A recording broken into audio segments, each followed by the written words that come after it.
This week on What's Cooking with Carolina Cooker. For recipes, visit carolinacooker.com.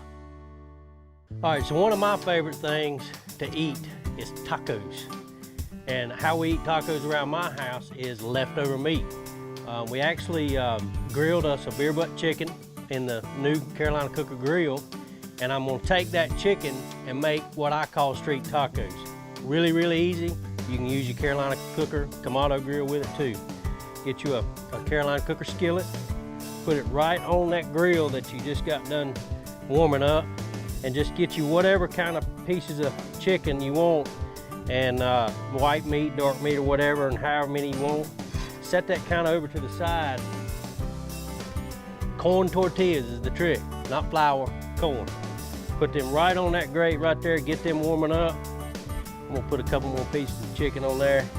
We're gonna let them things not really brown up, but just sort of sizzle in that pan here in just a second. So you just want your tortilla, I like mine a little crispy, and your chicken warm. Be careful because it's gonna be hot when it comes off there. Put your little cheese right on there first thing. I like a lot of cheese. Get your chicken out of your skillet. And that chicken was crisp right up in that skillet if you leave it long enough. So if that's what you want to do, that's great. Little cilantro, little avocado. Squirt it with lime. You gotta have lime. It gives it just a little bit of a kick. Speaking of kicks, if you like hot sauce, Carolina Cooker has their own hot sauce. Overdo it right here.